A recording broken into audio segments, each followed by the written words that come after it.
we really do appreciate you engaging in this. Our idea with charting a chapter path to success has been to share ideas with chapters that we believe can help you be more successful in growing marketplace opportunities. So with that being said, just a couple of primer slides here, if you will. From a chapter impact standpoint, you may have noticed that in some of the stuff that's coming out from the Energy Services Coalition these days, we've moved to guaranteed, or GESPC. And the reason is the predominance of states actually require a guarantee, and we see that slipping away in the industry in some areas, some regions of the nation. And so when we talk about guaranteed energy savings performance contracting, it simply serves as a great reminder, oh, that this was supposed to be a guaranteed concept. There's long been a definition. We even noted here by highlight that the word guaranteed's been in this United States Department of Energy definition that I believe was from 1998. So I've often have people ask me, you know, do you have a definition for this stuff? And well, yeah, it has always been defined.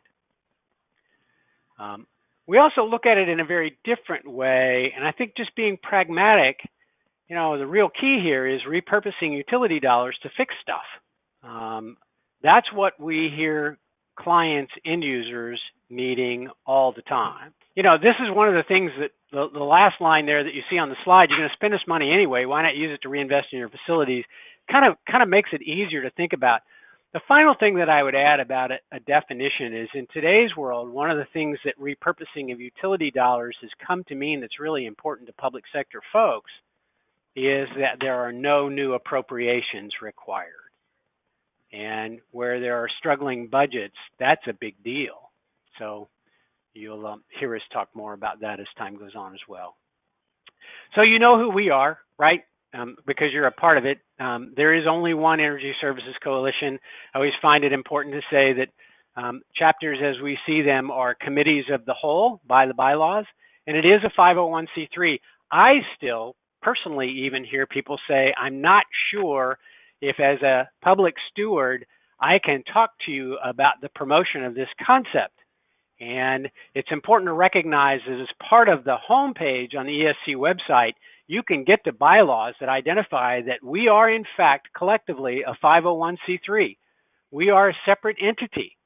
And if you're speaking to someone from the 501c3 with your 501c3 hat on, then you are considered fair, open discussion by procurement and most state laws. If in fact you put on that other hat that might be XYZ company, maybe not so much. So there's grand value in the coalition. There's grand value in us working together to try to grow the marketplace through outreach, education, and certainly trying to work out the collective issues that stand in the way of ESPC being the most successful that it can. So one of the things we always like to point to are these resources that we've created, and there's some pretty simple stuff here, frankly. You know, there's a little spreadsheet that if you click on that link, that hyperlink, it'll actually take you to a little spreadsheet that says, you know, what's your current utilization and what do you think you're going to save? And, you know, national studies say that if you go in and do a comprehensive project, you'll hover around 27% savings. So you can key that in and actually you can show an owner a pretty neutral, hey, it might look like this. There's a resource that's long been on the ESC website that talks about 5 steps to success. We work at modernizing this stuff from time to time, but once again, it goes through the fundamentals of decide if this is good for you, you know, select a partner, blah, blah, blah. The model instruments, I can't tell you how fond we are of model documents.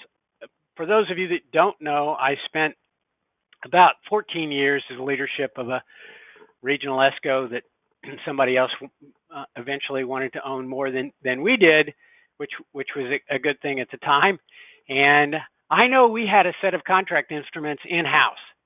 And the truth was that I found out for my team, it was a whole lot more palatable for them to take the ESC documents in and say, let's just start with these. This is a nationally vetted set of contract instruments that really don't favor public or private. they're neutral. They've been vetted in that way. Let's start from here.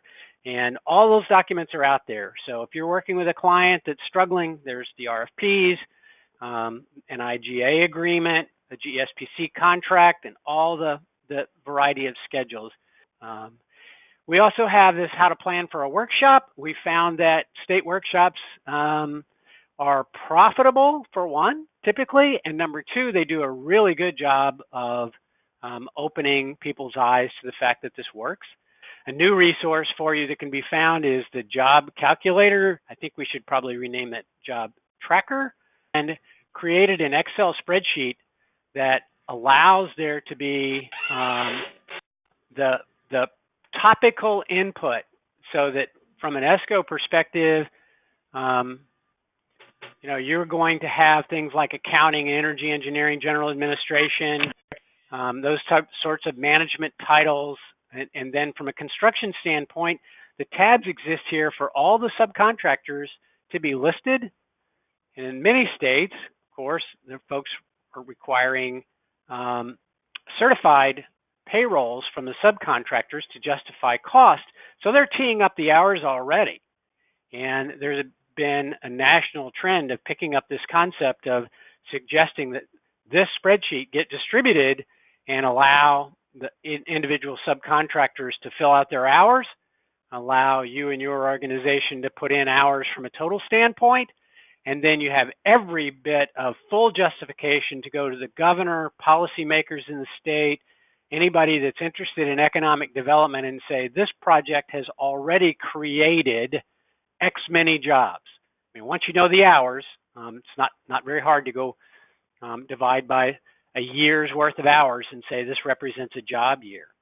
So most of us, I think, have lived through the point in time where we proposed sort of economic math, and that economic math was intended to discern how many project jobs were created. But in fact, what we've done here is said, let's absolutely look at the jobs and make sure that we know what the hours add up to. And so that's downloadable for you. I've heard people say, well, we plucked it off of there and put our logo in it and, managed it whatever we wanted to. Okay, it's a nice tool. And you can expect that the states, the counties, the cities, as ESC continues to promote this, we'll see more of that. So it's a great resource. And then attributes of successful programs. We've done some work. The Department of Energy, Energy Efficiency and Renewable Energy Office funds the Energy Services Coalition to do some studies to determine needs assessment from states. And there's a great report out there that talks about trends and the kind of things that we're seeing emerge in the most successful of states that we now call energy stewardship champions. Nearly all states have some form of goals for efficiency. They're trying to reach certain hurdle points, and that's pretty clear. What we generally find is the private sector, unless we really engaged in one of these exchanges about this topic, it's rare that people reach out and say, hey, what are your goals? How can we help you get there? What is it that you're trying to accomplish? So thinking about what their goals are is really important. Your goals, as the folks on the phone are typically from the private sector here, I think you're trying to increase projects. And so in a Venn diagram, what you're really trying to accomplish together is increase efficiency, add jobs, reduce this nasty deferred maintenance issue that exists in nearly every state, city, county, school, harvest the environmental impacts and make every project a success. When you do that, you really are in the sweet spot of this is what we all want. This is the perfect way that the public and private sector can work together to achieve a common good, and certainly bodes well for both parties to have that happen. So a little bit of trends in what we've learned lately. We're going to talk about some examples of effective education efforts and some messages, how to think about how you put a message together. That's sort of where we're headed together. From an education and outreach standpoint, here's what we see. So we've done these interviews, and these public sector managers filling out this assessment, what we heard was the states, the counties, the cities, you name it, they all pretty much say the same thing. We don't have the dollars to promote this concept.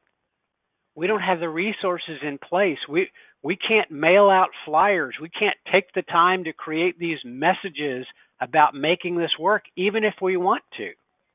And that really is an eye opener when you think about it. We all have the common goals that we discussed.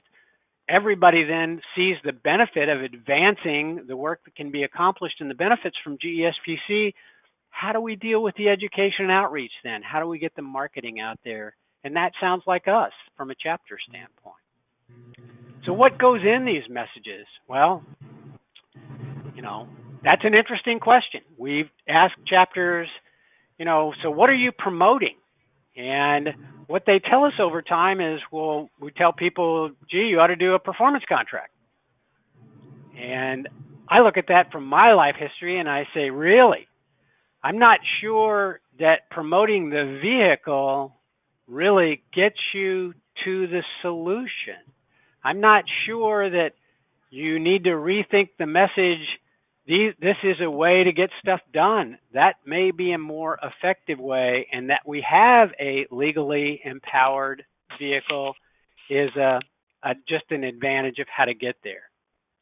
So we look at these things and we say, well, what topics have you included in your messages so far? And we raise the interesting question, hopefully it's rhetorical, what do you think would be most interesting to your stakeholders? And so, I've often said, make sure that the questions that you ask are in direct proportion to the person you're talking to. Now, I've, again, pretty long in the tooth, been doing this for a long time, had the blessing of working with some really, really smart people, and I'd see them go to, as an example, a school superintendent's show.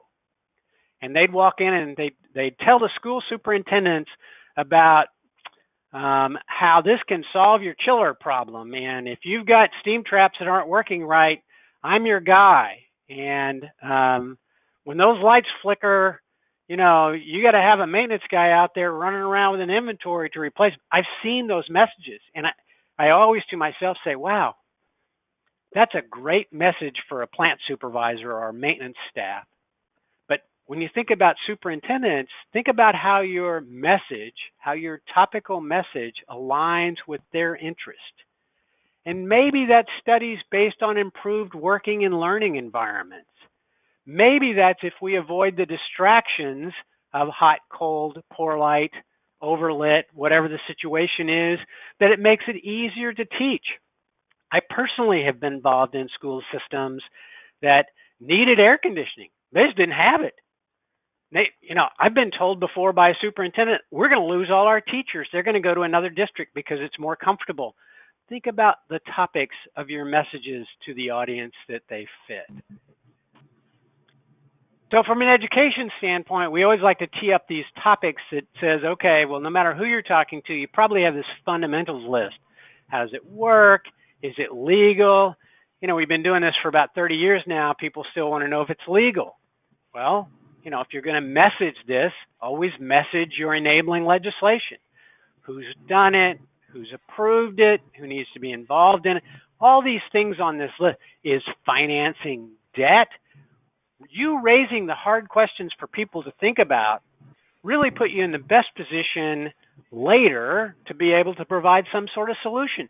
As an energy services coalition, we need to get these hard questions out in front of the end users so that they can think about them and go, wow, I can solve my learning problem, the distractions in my classroom, or I can eliminate my deferred maintenance list, or I can quit having to go back to the public for additional appropriations because of emergency repairs if I can figure out how to answer these questions and engage this concept.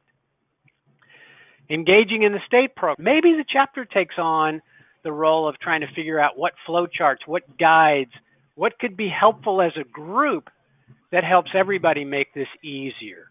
You know what your organic issues on the ground there are better than anybody else. Other messages, the finance considerations. In today's world, we hope that you're privy to and pay attention to the issues surrounding Dodd-Frank.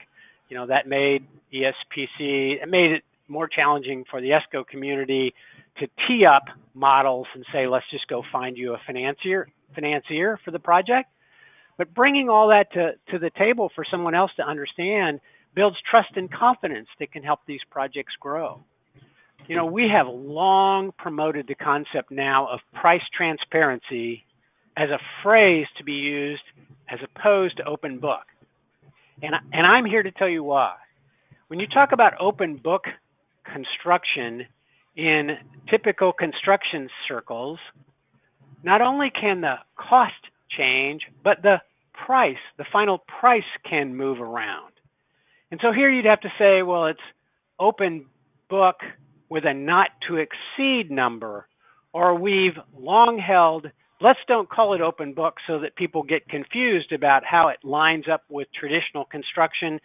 Let's implement into the industry the concept of pricing transparency that says in these models, what makes sense is to get the money decisions out of the way, agreeing to overhead and profit, and then just pass the costs that accrue to the project. We know that that makes projects move better and be more successful. So we point that out to you. Understanding escalations. Once in a while, we see somebody get a little bit heavy-handed with escalations. Not good. Point out to the owners what those risk decisions are. All that confidence building, all that trust building helps somebody say, I believe I've found people that I can work with. I know how to be a little bit more reliable on the model. This all makes good sense to me. Teaching measurement and verification, why it should be done and why people should have it done. Recognizing that the authorities that empower these projects to move forward are relying on the savings to pay for the work. If the savings aren't there, then those folks have to reach in their pocket and get more money. Why would you step away from allowing that to happen? Because if you do, you really just become a very sophisticated general contractor. And it is that guarantee and subsequently the measurement and verification that's delivering the validation of the persistence of savings that make these projects long-term successful. There is a national trend, and you'll hear more and more about it, that each project should report its every year M&V success.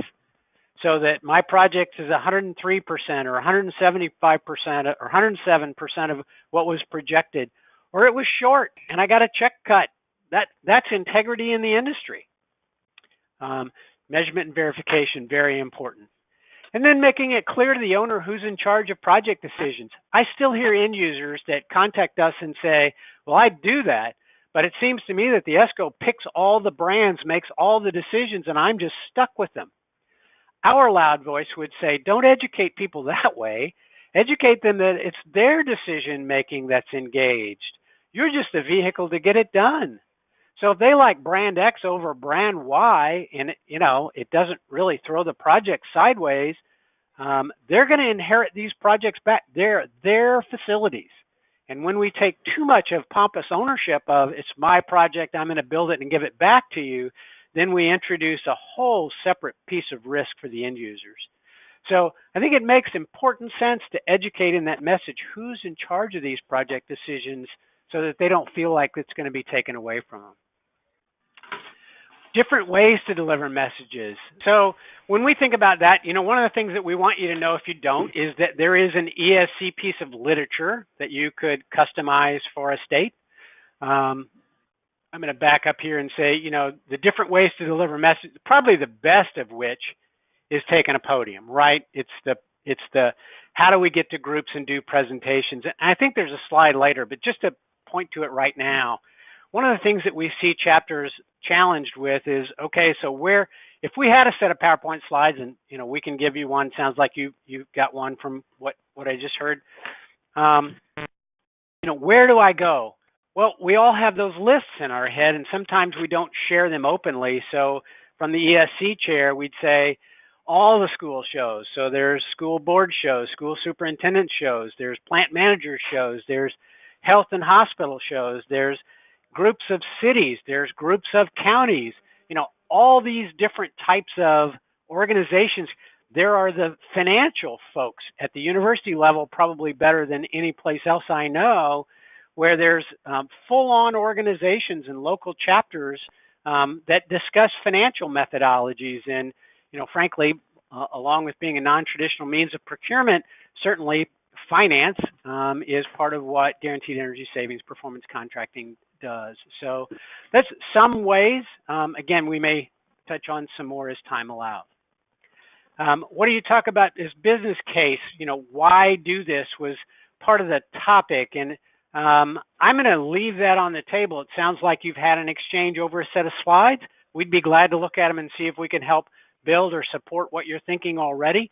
But it really becomes about benefits, right? It's not that there is GESPC, but it is GESPC can be a vehicle to all those stacks and stacks of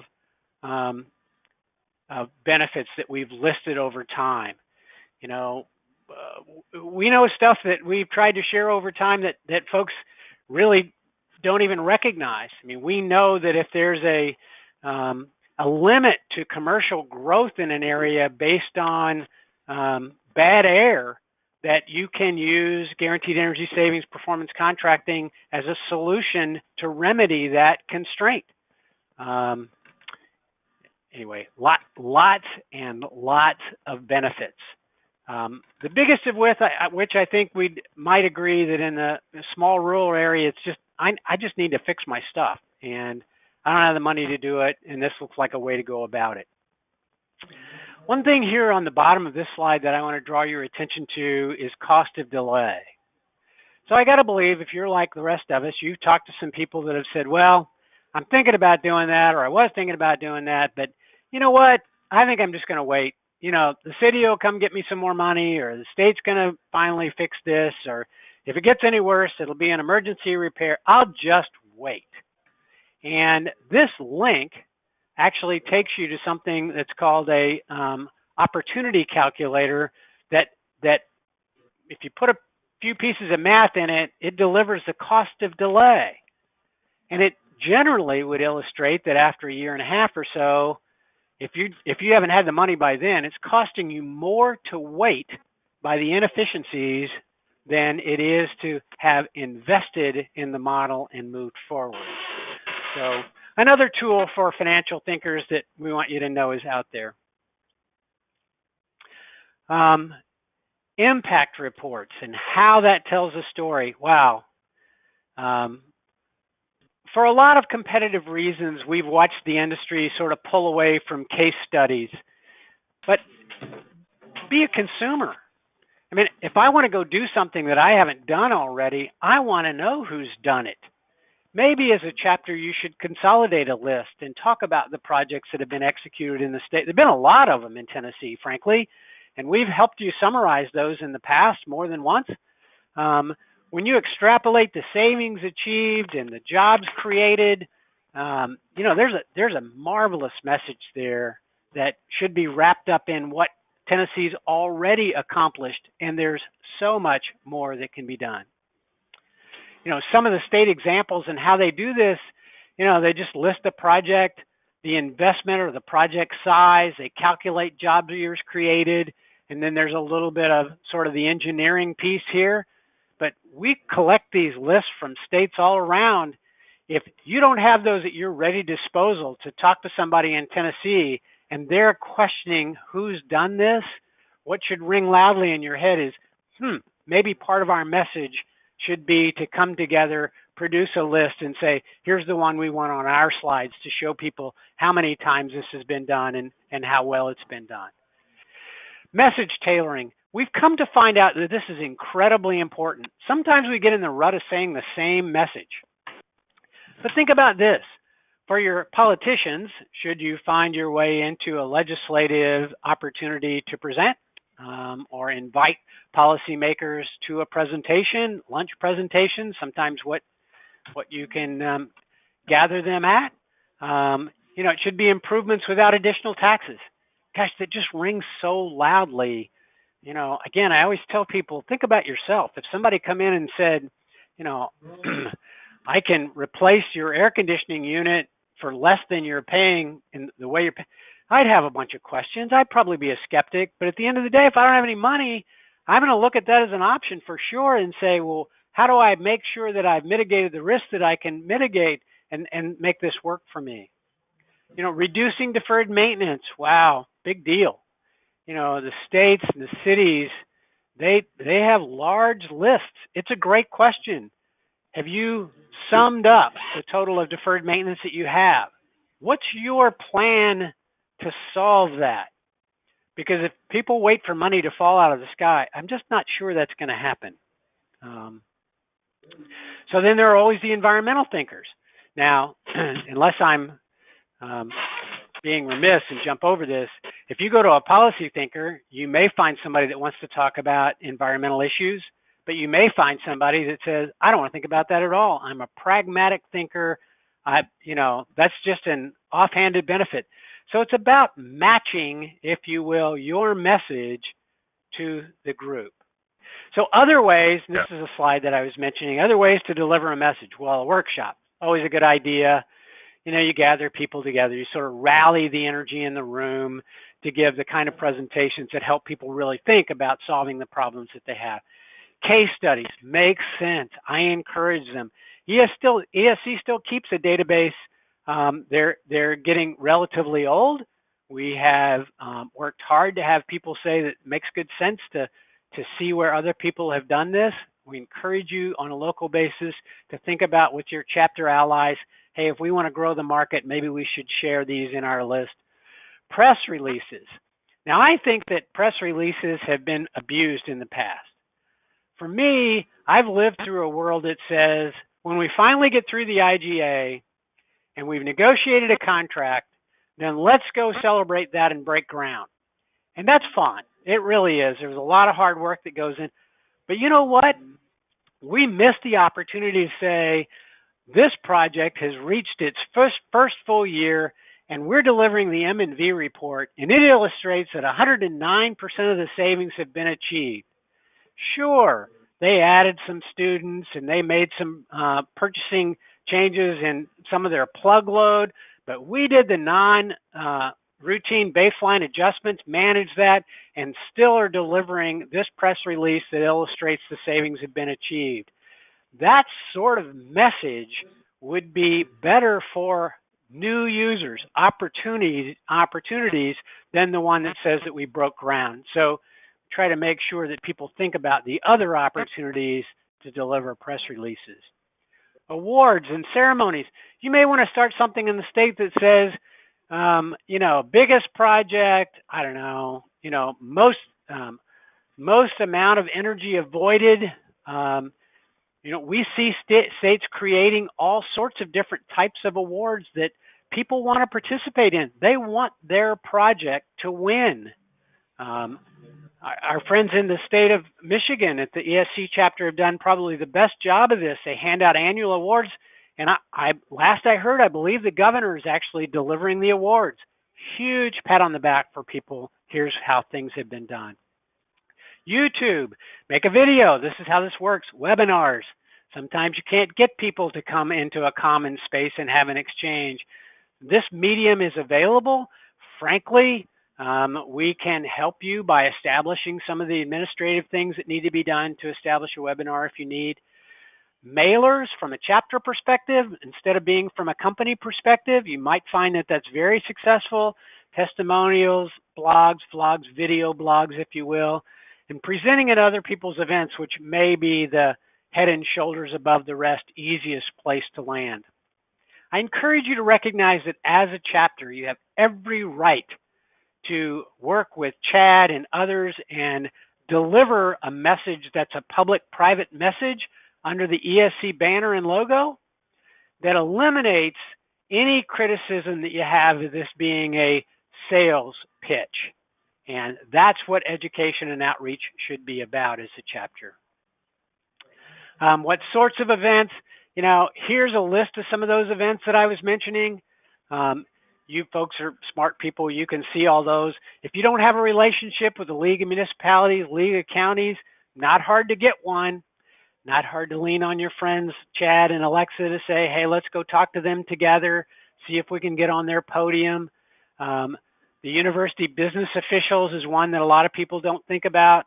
Regional school centers, regional school meetings, those types of things. Tennessee is a big, long east to west state. So it may be that people in Chattanooga aren't doing the same thing that people in Nashville are. Just some ideas there. So other means or vehicles, who else in your state's delivering the message? One of the things that we think is important about sharing here is, as an example, I believe that if I ask you individually and under the confidence of a personal conversation, many of you would say, yep, we know it. Schools are using GESPC around the state. Okay. Well, what does the Department of Elementary and Secondary Education think about that? Has anyone educated them on how this works and why this works? Has anyone pointed out to the Department of Elementary and Secondary Education, these are all the schools that have done this? Call any of these references? Because if you have them a full understanding, maybe, just maybe, they'd send out in one of their regular communications, hey, if you haven't thought about using guaranteed energy savings performance contracting as a means to upgrade your facilities to create better learning environments with no new appropriations, wow, what better ambassador of the message could you find? We as chapter members have to be creative enough to say, let's reach out to them.